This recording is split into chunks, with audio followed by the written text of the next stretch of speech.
हैं आज trading procedure at stock exchanges. हम लोग अगर अपने स्टॉक को मतलब जैसे मैं कंपनी हूं तो मैं शेयर्स इशू करना चाहती हूँ या पब्लिक के जो भी लोग हैं वो अपना सिक्योरिटीज को खरीदना चाहते हैं, पैसा इन्वेस्ट करना चाहते हैं, तो क्या प्रोसीजर है? क्योंकि हम 2-3 दिनों में सिर्फ एक ओवरव्यू ले रहे हैं कि हाँ जी भी पैसा हम सेल कर दिया, हमने परचेज कर दिया, एक डीमैट अकाउंट होता है, रजिस्टर्ड ब्रोकर होता है, हम ये वर्ड्स पढ़ रहे थे। अब ये चीजों को डिटेल में करेंगे कि कब रजिस्टर्ड ब्रोकर आता है, कब डीमैट अकाउंट ओपन होता है, कैसे ओपन होता है, कौन सी ट्रांजैक्शंस करते हैं। तो यानी कि स्टार्ट करते हैं फर्स्ट पॉइंट के साथ। इन्होंने लिखा है सिलेक्शन ऑफ अ ब्रोकर। सबसे पहले आप लोगों ने ब्रोकर को सिलेक्ट करना है। ब्रोकर को सिलेक्ट क्यों करना है? आप कंपनी को, मान लो कोई आपने सोची है कंपनी, रिलायंस, टाटा, विप्रो, इन्फोसिस, कोई भी कंपनी जिसमें आप पैसा इन्वेस्ट करना चाहते हो।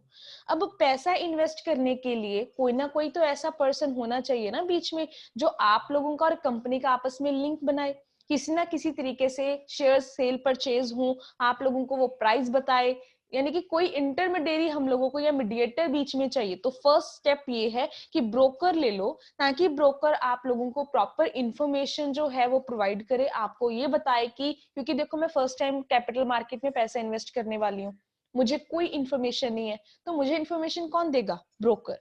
ठीक है। सबसे पहले उन्होंने लिखा है कि ब्रोकर यहाँ पे एक पर्सन होएगा जो कि सेल परचेज करने में आप लोगों की हेल्प करेगा, तो इसके थ्रू बाकी हमारी ट्रांजैक्शंस जो हैं वो कंप्लीट होंगी।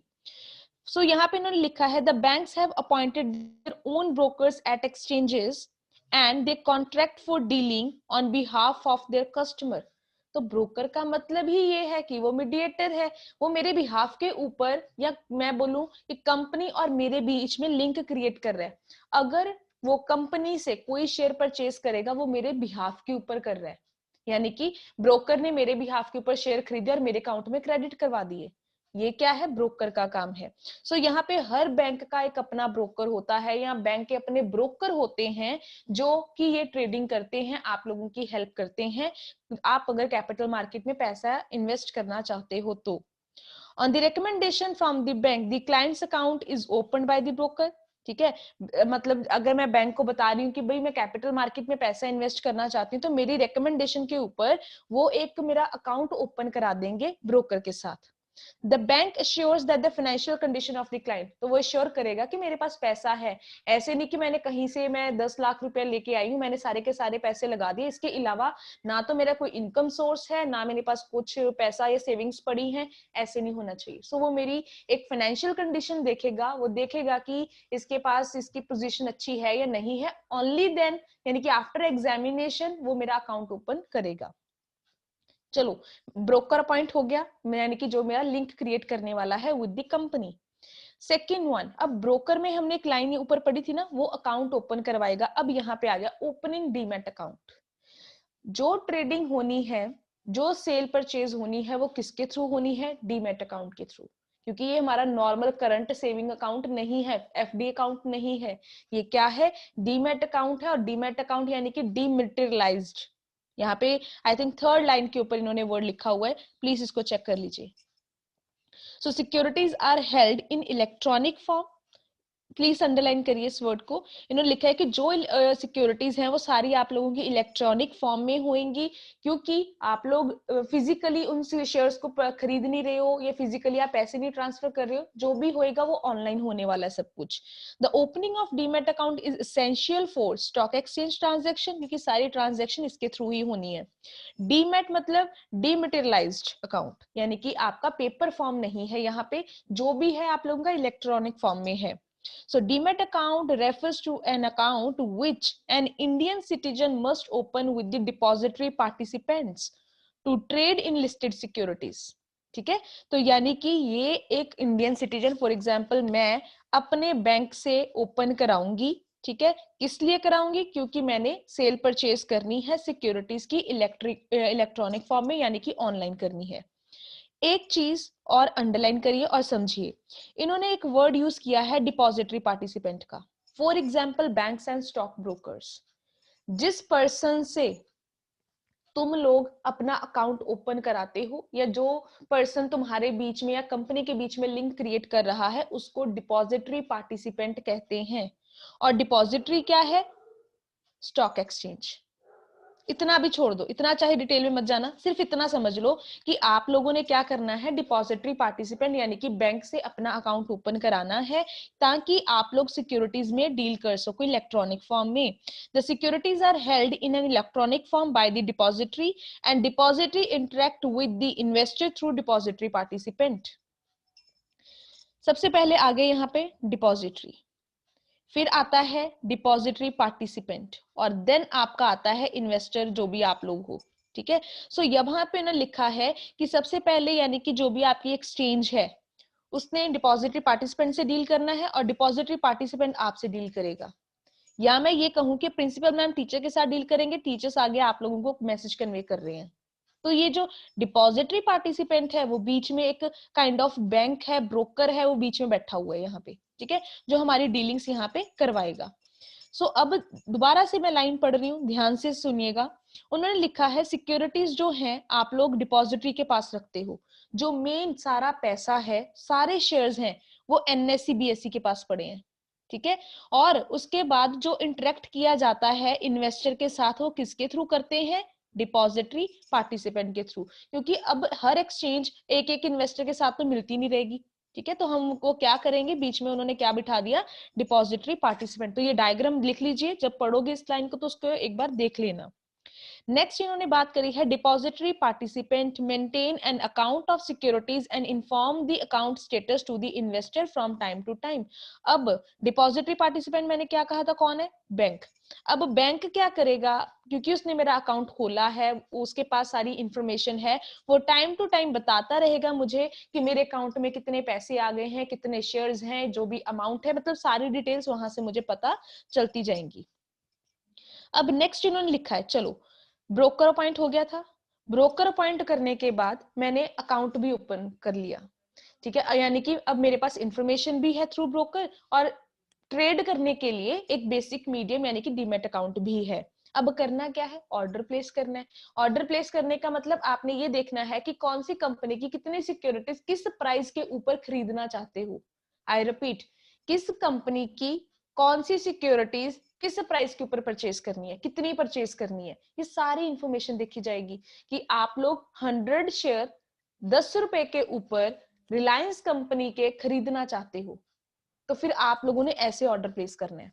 अब after selecting the broker the client places an order for purchase और सेल ऑफ सिक्योरिटी, कि आप चाहे परचेज करना चाहते हो, सेल करना चाहते हो, आप उन सिक्योरिटीज को परचेज कर लोगे।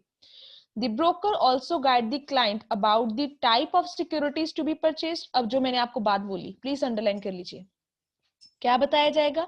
कौन से टाइप की सिक्योरिटीज आपने खरीदनी है, ठीक है, और प्रॉपर टाइम फॉर इट, कब खरीदनी है, आज, कल, परसों, 10 महीने बाद, कि कब खरीदनी है। ठीक है जी। So type of security here means are you interested in debt funds और आपके ऑनर्स फंड। तो यहाँ पे आप कौन सी सिक्योरिटीज खरीदना चाहते हो, ये भी हो सकता है, उसमें से इक्विटी लेनी है या आपने प्रेफरेंस लेनी है, तो ये हर चीज बताई जाएगी आपको।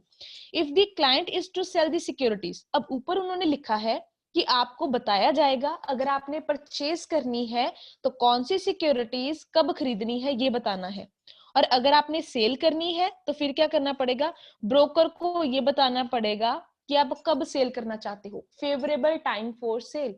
कि मान लो अब मेरी सिक्योरिटी का जो प्राइस है वो 100 रुपीज है, मैंने बोला कि जब प्राइस 500 से ऊपर जाएगा मैं तभी सिक्योरिटी सेल करूंगी, तो ब्रोकर अपने आप देख लेगा जब 500 के ऊपर प्राइस चला गया वो आपकी सिक्योरिटीज को बेच देगा।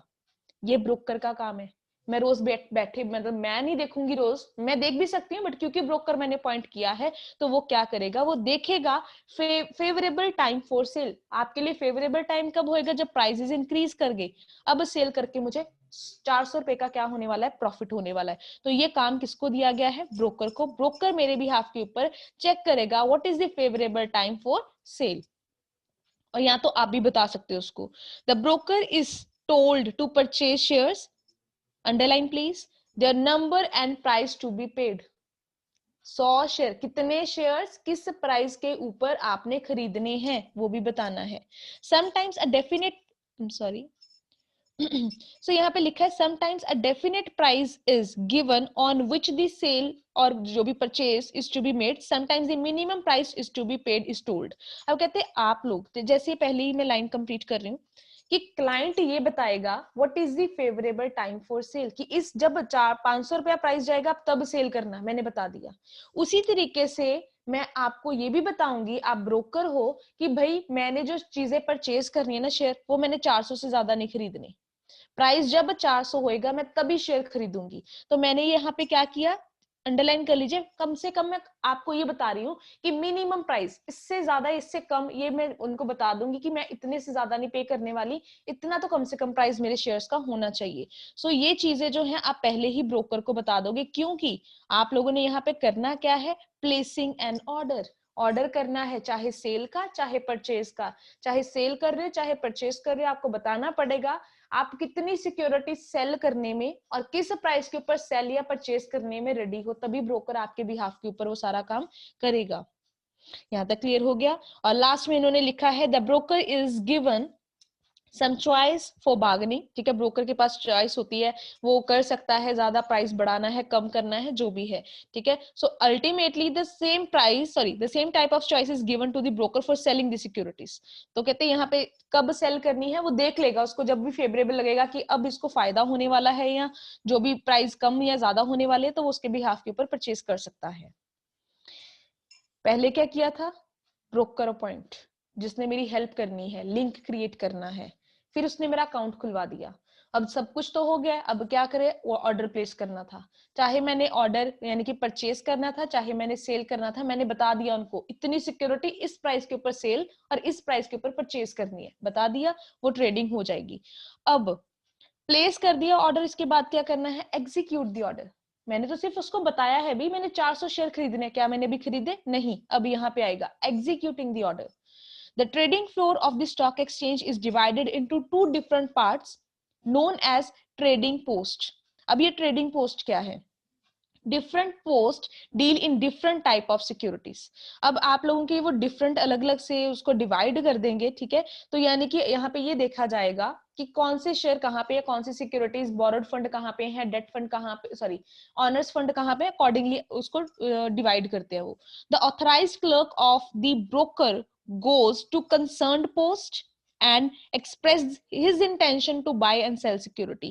बस यहाँ तक, या 2-3 लाइनें और लिख लेना, मैं आपको बता देती हूँ इनका कहने का मतलब क्या है, कि जो भी पर्सन होएगा, जो भी क्लर्क है, जो भी मतलब ब्रोकर भी आगे खुद नहीं काम करेगा, ब्रोकर ने भी आगे किसी पर्सन को रखा है ऑर्डर प्लेस करने के लिए, तो वो क्या करेगा, जब भी उसकी इंटेंशन होएगी, जैसे भी उसको ऑर्डर मिला है और जब उसको लगेगा कि अब प्राइस ये सेम हो चुका है जितना आपने बोला था, वो आपकी सिक्योरिटीज को बाय कर लेगा या उसको सेल कर देगा, ठीक है। सो बार्गेनिंग भी चलती रहती है, समटाइम्स प्राइस ज्यादा होते हैं कम होते हैं, वो आपसे ज्यादा कमीशन चार्ज कर रहा है, कुछ भी हो रहा है, वो यहाँ पे इन्होंने 2 लाइनों में मेंशन किया हुआ है।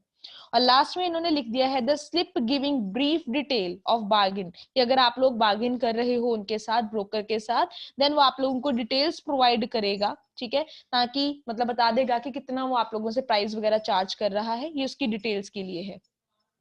सो यहाँ पे लास्ट आ गया कि चलो ऑर्डर एग्जीक्यूट भी हो गया, जितना बोला था, जिस प्राइस के ऊपर बोला था, जितने शेयर्स बोले थे उतने एग्जीक्यूट हो गया, ऑर्डर डन हो चुका है, बार्गेनिंग कर लिया आपने, कुछ भी किया। लास्ट में आता है सेटलमेंट। सेटलमेंट का मतलब क्या है, अब एक्चुअल में जितनी हमने कहानी पढ़ी है, अब मेरे अकाउंट में शेयर्स आ जाएंगे और जितना पैसा मैं उस कंपनी में इन्वेस्ट करने वाली हूँ वो डेबिट हो जाएगा। ये होता है सेटलमेंट इन शॉर्ट वर्ड्स। यहाँ पे एक वर्ड लिखा है, इसको इंसर्कल करके ना स्टार मार्क करिए, T+2, transaction on second day, ऐसे कर लो इसको। T+2 here means transaction on second day. आज मैंने ट्रांजेक्शन की, सेटलमेंट कब होएगी, आपके अकाउंट में से एक्चुअली पैसा कब डेबिट होएगा, कब क्रेडिट होएगा, कब शेयर्स आने वाले हैं, ट्रांजेक्शन ऑन सेकेंड डे। आज ट्रांजेक्शन है, आज से दूसरा दिन जो भी होएगा सेकेंड डे। अगर बीच में 2 छुट्टियां आ गई है, सैटरडे संडे है, तो उनको छोड़ के नेक्स्ट 2 डेज, तब आपकी जाके ट्रांजेक्शन सेटल होएगी। तो आप लोगों को ये वाइवा में क्वेश्चन पूछा जा सकता है कि जो भी आप लोगों की ट्रेडिंग है, जो भी आप लोगों के शेयर सेल परचेज आप लोग करते हो, उसकी सेटलमेंट कब होती है, कौन से दिन में होती है, कितना टाइम लगता है। सो आपका एग्जैक्ट आंसर क्या होगा, T+2। कुछ बच्चे कंफ्यूज मत होना, कईयों की बुक में T+5 भी कहीं पे लिखा है। T+5 पहले होता था, ठीक है, पहले टाइम में, कि जो ट्रांजेक्शन आपकी सेटल होनी है वो 5th डे में होनी है। सो आई रिक्वेस्ट भूमिका, प्लीज अपना म्यूट कर लीजिए माइक। सो नेक्स्ट लास्ट में उन्होंने लिखा है कि जो भी आप लोग इसकी बात कर रहे हो, ट्रांस